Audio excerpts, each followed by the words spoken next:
Welcome back to Sanjay maths. Sanjay maths में आप सभी का स्वागत है। दोस्तों, आज उसी सीरीज को आगे बढ़ाते हुए हम लोग आज डिस्कस करने वाले हैं क्वेश्चन 46 से। तो आइए 46 देखने का प्रयास करते हैं। 46 में क्या कहता है, थोड़ा गौर कीजिएगा आप लोग।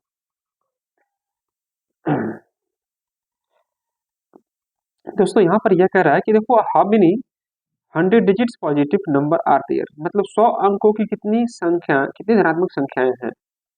100 अंकों की, दोस्तों ये पूछ रहा है 100 अंकों की कितनी धनात्मक संख्याएं हैं। तो देखो, आपको यहाँ पर जनरली करना क्या है, ठीक है ना, थोड़ा सा ध्यान रखिएगा करना क्या है, ये बात को गौर रखिएगा।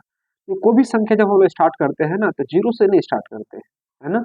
जब कोई संख्या स्टार्ट करते हैं तो 1 2 3 4 5, मतलब आप स्टार्ट क्या करते हो, 1 2 3 4 5 6 7 8 9। जब भी शुरुआत वाला हम रखते हैं, मान लीजिए हमें 100 अंकों की निकालनी है, ठीक है बाबू। तो इस प्रकार से ये 100 अंक तक जाएगा, बात को समझिएगा। यह 100 अंक तक, तो जो पहला जो डिजिट होगा, हमारा पहला जो डिजिट होगा दोस्तों, वह क्या हो सकता है। तो देखो, 1 2 3 4 5 6 7 8 9, इनमें से कोई भी हो सकता है। मतलब मैं इसको 9 तरीके से यहाँ पर रख सकता हूँ। पहला डिजिट को मैं 9 तरीके से ही रख सकता हूँ, क्योंकि आपको पता है कि 1 2 3 4 5 6 7 8 9 में से ही कोई आपका यहाँ पर आएगा। क्लियर है दोस्तों, जीरो में नहीं रख सकता यहाँ पर, ठीक है। लेकिन जब हम दहाई अंक की बात करते हैं, इसके बाद वाला टर्म्स के लिए, इसके दूसरे डिजिट के लिए, ठीक है दोस्तों, तो यहाँ पर आप जीरो भी रख सकते हो। मतलब उस केस में आपको यहाँ पर जीरो लगा देंगे, तो दोस्तों 9 और 1 10, मतलब मैं यहाँ पर 10 तरीके से रख सकता हूँ कोई भी डिजिट को, ठीक है, इस प्रकार से। अब देखो, एक हो गया, फिर अगला मैं कोई रखना चाहता हूँ डिजिट, तो यहाँ भी उसमें से कोई भी संख्या को आप रख सकते हो। 0 1 2 3 से लेकर 9 तक में से कोई भी रख सकते हो। मतलब यहाँ भी कितना हो गया, 0 से लेकर 9 तक, मतलब 9 और 1 10, मतलब यहाँ भी आप 10 तरह से आप यहाँ पर कोई भी डिजिट को रख सकते हो। इस प्रकार से कितना रख सकते हो आप। तो दोस्तों यहाँ पर बताइएगा कि ये हमारा हो गया इकाई अंक। हमें निकालना कितना, सॉरी इकाई बोलते हैं, मतलब आपको कह रहा हूँ कि ये फर्स्ट डिजिट हो गया हमारा। 100 अंकों को निकालनी है आपको, तो 100 में से अगर एक ये हो गया, तो 10 10 10 कितना बार रहेगा, तो ये 99 टाइम्स होगा, 99 टाइम्स होगा। कोई समस्या किसी बच्चे को, क्योंकि एक अंक अगर यहाँ पर सबमिट कर दिए तो बाकी 99 रखना पड़ेगा, तब जाके 90 99 एंड 1 कितना होगा, 100 होगा। तो दोस्तों इसी प्रक्रिया को हम लोग यहाँ पर क्या करते हैं, दोस्तों इसको गुना कर देते हैं, यह गुना कर देते हैं, और ये लास्ट आपका चलते रहता है। तो मैं सिंपली यहाँ पर कर दूंगा 9, और 10 का पावर दिखाई दे रहा हो कितना बार, 99 टाइम, जो कि हमारा आंसर कौन सा आ रहा, option number A is the correct answer. दोस्तों यहाँ पर जो मैंने काम किया, वह काम क्या था, देखो जब भी कोई फर्स्ट डिजिट में रख रहा हूँ यहाँ पर, तो 1 से लेकर 9 तक कहीं कोई संख्या रख सकते हैं, कोई डिजिट रख सकते हैं, तो मैं 9 रख दिया। मतलब इन 9 को मैं यहाँ पर 9 डिजिट को मैं 9 तरीके से यहाँ पर पुट कर सकता हूँ। जब अगले डिजिट की बात करूँ, तो इसमें मैं जीरो भी लगा सकता हूँ, मतलब 9 और 1 10, 10 तरीके से मैं यहाँ पर डिजिट को पुट कर सकता हूँ। इस प्रकार से आगे भी, इस प्रकार से आगे भी, इस प्रकार से कितना बार, तो 99 बार। क्यों, क्योंकि एक बार तो एक डिजिट यहाँ पर पुट कर दिए हैं, तो बच्चा कितना हमारे पास 99 डिजिट पड़ा। मतलब इन सबको 10 तरीके से हम यहाँ पर पुट कर सकते हैं। क्लियर है बच्चे। अब देखिए ध्यान से, हमारे पास अगर यह 9 हो गया और 10 10 10 कितने बार, 99 बार है, तो मैं लिख दूंगा क्या दोस्तों यहाँ पर, 9 इंटू 10 टू द पावर 99, यानी कि first option is the correct answer. ये सिंपल सा क्वेश्चन था, बहुत जल्दी आपका बन गया आंसर। आगे बढ़ते हैं, आइए देखते हैं क्वेश्चन 47। 47 में क्या करा कि देखो, 1 to the power 5, 2 to the power 5 and 3 to the power 5 है, और यह दे रहा है कि 20 टू द पावर 5, यह दे रहा है। इसका निकालना क्या है, इकाई अंक।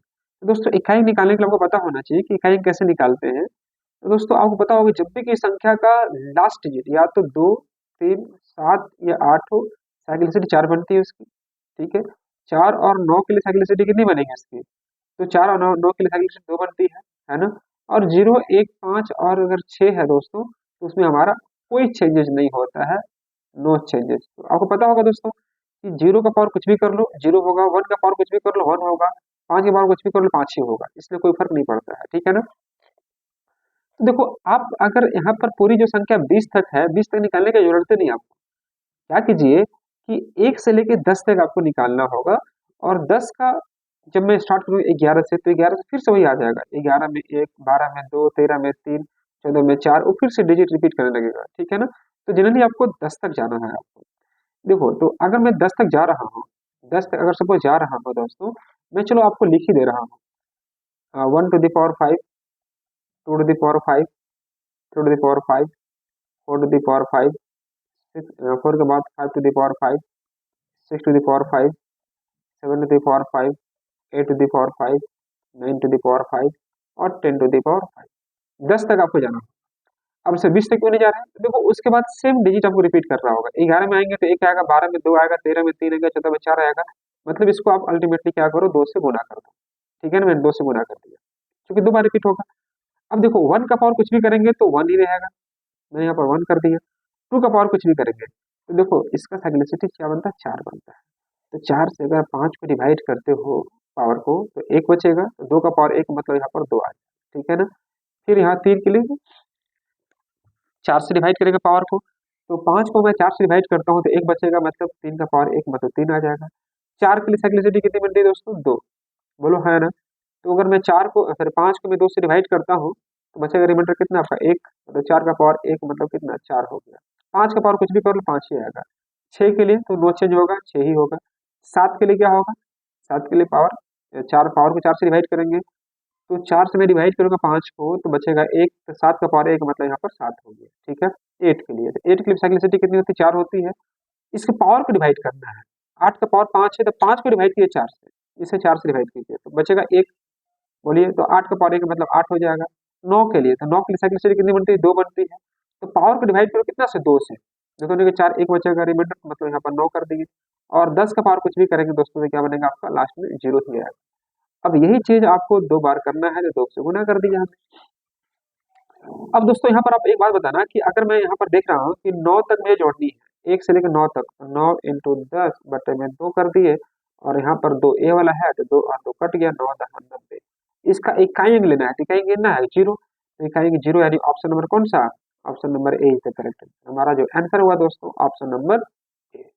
यहाँ पर हमारा जो ऑप्शन नंबर कौन है, ये 0, ये हमारा आंसर बनेगा। कोई समस्या किसी बच्चे को, यहाँ पर इकाई अंक हमारा 0 होगा। तो इस प्रकार से काम करना है, आंसर को लाना है, और जल्दी जल्दी आपको काम करेंगे तो आंसर भी आपका आता चला जाएगा। बस कोशिश कीजिए कि आप चीजों को समझिए और प्रयास कीजिए कि आपको बोल क्या रहा है उस पर खाली काम करिए और आंसर लाइए। आगे बढ़ते हुए अगला प्रश्न की ओर। क्वेश्चन नंबर 48 यह कह रहा है क्वेश्चन में क्या कि देखो ए प्लस बी का मान हमारे पास, सॉरी ए प्लस बी, और साथ ही साथ दिया है ए इंटू बी का मान 65 दिखाई दे रहा है। ठीक है ना, तो ए और बी के मध्य में अंतर निकालना है। दोस्तों ये बोल रहा है कि ए और बी का जो वैल्यू है वो 15 से छोटा या बराबर हो सकता है। देखो इसको हिट एंड ट्रायल मेथड से ट्राई करना। हिट एंड ट्रायल मतलब क्या कि मैं यहाँ पर देख रहा हूँ, मैं समझ गया कि इसका आंसर क्या आने वाला है। देखो अगर मैं यहाँ पर रखता हूँ सपोज 10 और 5 रखता हूँ, ठीक है, 10 प्लस 5 15, और 10 गुने 5, तो ये हो जाएगा हमारे पास 15, और ये हो जाएगा हमारे पास 50। 50 और 15 कितना हो जाएगा, 65। हमसे पूछा था ए तथा बी का अंतर, तो ए तथा बी का अंतर मतलब ए हमारे पास 10 हो गया और बी हमारे पास 5 क्या है, तो अंतर क्या मारेंगे 5, यानी ऑप्शन नंबर सी का करेक्ट आंसर। ठीक है ना, तो इस प्रकार से मैंने अब बोलेंगे सर 10 और 5 कहाँ कैसे ले लिया, आपको ये थोड़ा सा हिट एंड ट्रायल मेथड है कि देखो दोनों का सम है, तो मैंने सोचा कि 10 और 5 को मैं देखूं, 10 और 5 को देखो तो 10 5 15 हो जाएगा, और 10 में 5 से गुना करूँ तो यह आ जाएगा 50। दोनों को जोड़ने को 65 आना चाहिए, बिल्कुल मैच कर रहा है। आपको बच्चा बोले सर मैं अगर 7 और 8 रखता हूँ तो काम चलेगा, 7 और 8 रखो यहाँ पर, और 7 गुने 8 जब गुना करके इसमें जोड़ेंगे तो ये 65 नहीं आएगा, इसलिए काम नहीं चलेगा। तो ये सोचना पड़ेगा थोड़ा कि मुझे क्या रखनी चाहिए और क्या नहीं रखनी चाहिए। ठीक है, आगे बढ़ते हैं अगले प्रश्न की ओर। हमारा अगला प्रश्न क्या कहता है, आइए हम उस पर गौर करते हैं। क्वेश्चन नंबर 49 ये कह रहा है 49 में क्या कि देखो n is the largest two digit number which when divided by 3 4 5 3 4 6 leaves the remainder 1 2 4 respectively, what is the remainder when n is divided by 5, ये कह रहा है। तो दोस्तों एक बात बताओ कि n is the largest of two digit number which when divided by 3 4 and 6, 3 4 और 6 से भाग देते हैं, है ना, तो आप क्या करो इसका एलसीएम निकाल दो। एलसीएम कितना आ जाएगा, इसका एलसीएम 12 आ जाएगा, मैंने एलसीएम इसका 12 लिख दिया। ठीक है, एलसीएम का मैंने यहाँ पर 12 लिख दिया। अब देखो ये बोल रहा है टू डिजिट नंबर बोला है, बड़ी संख्या, तो आप क्या करोगे, टू डिजिट नंबर जो कि सबसे बड़ी संख्या होनी चाहिए तो 99 होगा। इस 99 को 12 से डिवाइड करो तो दोस्तों ये आएगा आपका मैंने यहाँ पर थोड़ा सा आपको नीचे ले आता हूँ क्योंकि थोड़ा जगह बचाना होगा। 2 अंकों की सबसे बड़ी संख्या हमारे पास 99 होगा। इसको मैं डिवाइड करता हूँ किससे, जो हमारा एलसीएम आया है, 12/96, ये 3 आ गया। तो 99 में अगर मैं 3 माइनस करता हूँ तो हमारे पास क्या आ जाएगा दोस्तों, 99 माइनस 3 यानी कि 96 आ जाएगा। अब ये हमारा आंसर नहीं हो गया, ये हमारा आंसर नहीं हो गया, ठीक है ना। अब यह कह रहा है आपसे क्वेश्चन में क्या यह कह रहा है आपसे क्वेश्चन में क्या कि 1 2 4 रिस्पेक्टिवली, मतलब 1 2 और 4 रिस्पेक्टिवली बचता है, 1 2 और 4। तो दोस्तों मैं यहाँ पर करूंगा कि 3 से भाग देने पर 1 बचता है, 4 से भाग देने पर 2 बचता है, और 6 से भाग देने पर कितना बचता है दोस्तों, 4 बचता है। ठीक है, तो आप इसका अंतर निकाल लीजिएगा। 3 - 1 2 हो जाएगा, 6 - 4 - 2 हो जाएगा, और 6 - 4 2। ये डिफरेंस अंतर सबका बराबर आ रहा है, ये अंतर बराबर आ रहा है। इस अंतर को यहाँ पर क्या करो, माइनस कर दो, तो कितना आ जाएगा, 94 आ गया। अब ये हमारा आंसर होगा। लेकिन हमसे कह रहा है कि what will be the reminder of when n is divide by 5। मतलब 94 को अगर आप 5 से डिवाइड करते हैं, 94 को अगर 5 से डिवाइड करते हैं, 94 को सॉरी 94 को ना, 94 को अगर 5 से डिवाइड करते हैं, है ना, 5 से डिवाइड करते हैं, रिमाइंडर कितना बचेगा। ठीक है, तो दोस्तों यहाँ पर अगर मैं 94 को मैं कितना से डिवाइड करता हूँ, 5 से डिवाइड करता हूँ, तो 18 × 5 = 90, 90 आएगा रिमाइंडर, इसका 4 बचेगा। ये 4 हो सकता है कि आपका छोड़ दिया होगा। अच्छा देखो यहाँ पर ये बच्चा इंग्लिश में क्वेश्चन अलग टाइप हुआ है और हिंदी में क्वेश्चन अलग टाइप हुआ है। देखो ना, एन को 13 से भाग देने पर क्या आंसर बचेगा, इसका मैंने आंसर यहाँ पर दे दिया है। मिस्टेक, टाइपिंग मिस्टेक है, थोड़ा देख लेना। इसका आंसर जो आएगा दोस्तों, क्या आएगा आपका, तो इसका आंसर होगा 4। जो मैं फिर से समझा रहा हूँ, n is the largest of 2 digit number which when divide by 3 4 5 3 4 6। जितना भी आपको जो संख्या से डिवाइड करने बोलता है, पहले उसका आप एलसीएम निकालिएगा। यहाँ मैंने एलसीएम निकलवा लिया आपसे, मैंने यहाँ पर क्या किया दोस्तों, एलसीएम निकाल लिया। एलसीएम हमारे पास 12 आ गया। ठीक है, अब 12 से क्या करेंगे कि जो बोल रहा है कि जो सबसे बड़ी संख्या है 2 अंकों की, वो 99 है, इसको डिवाइड करेंगे तो कितना आएगा, रिमाइंडर हमारा 3। इस 3 को हम क्या करेंगे, 99 में माइनस करेंगे तो 96 आ जाएगा। मैंने यहाँ पर लिख दिया। ठीक है, अब ये बोल रहा है कि लिप्स रिमाइंडर 1 2 4 रिस्पेक्टिवली, मतलब क्या कि 3 से भाग देने पर 1 बचता है, 4 से भागने पर 2 बचता है, और 6 से भागने पर 4 बचता है, रिस्पेक्टिवली मतलब क्रमशः। तो इस केस में इसका अंतर निकालते हैं। ठीक है दोस्तों, 3 - 1 2, 4 - 2 2, 6 - 4 2, ये जो सब में 2 2 दिखाई दे रहा है, इसी 2 को यहाँ पर माइनस कर दिए हमने, तो कितना आ गया हमारे पास, 94 आ गया। ठीक है, हमारे पास ये आंसर आ गया होता, वो संख्या ज्ञात करने बोलता, मतलब ये हमारे पास n निकल गया। लेकिन हमसे n का मान नहीं पूछ रहा, पूछ रहा है कि अगर मैं n को 5 से डिवाइड करता हूँ तो रिमाइंडर क्या आएगा। तो 5 से डिवाइड कर दिया, 18 × 5 = 90, मतलब रिमाइंडर क्या आ गया, 4। यहाँ पर आप 4 लगा दीजिए आंसर में। ठीक है, ये क्वेश्चन थोड़ा क्या कर दिया है कि यह क्वेश्चन आपका दूसरा क्वेश्चन टाइप यहाँ पर हो गया है मिस्टेक से, लेकिन इसका आंसर क्या आने वाला है दोस्तों, 4। नोट कर लेंगे। चलिए बढ़ते हैं हम लोग अगले प्रश्न, ये भी क्वेश्चन 50 के बाद। 50 क्या कर रहा है, आइए गौर करते हैं।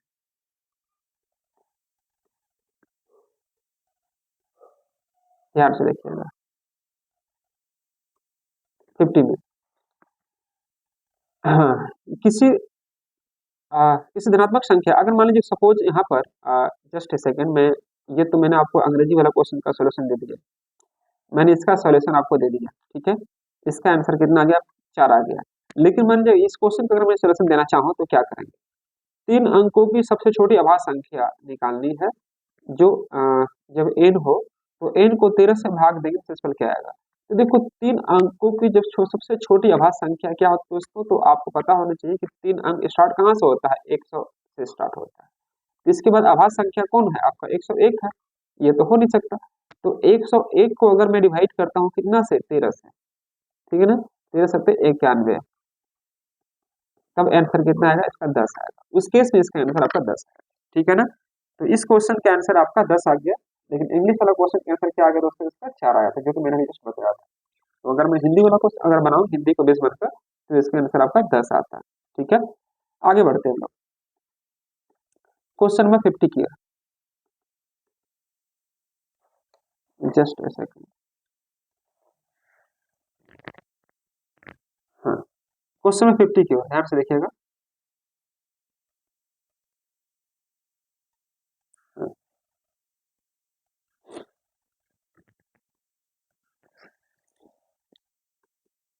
देखिए 50 में क्या करा कि 20 1 times of positive numbers is less than its square by 100, then the value of positive numbers is what?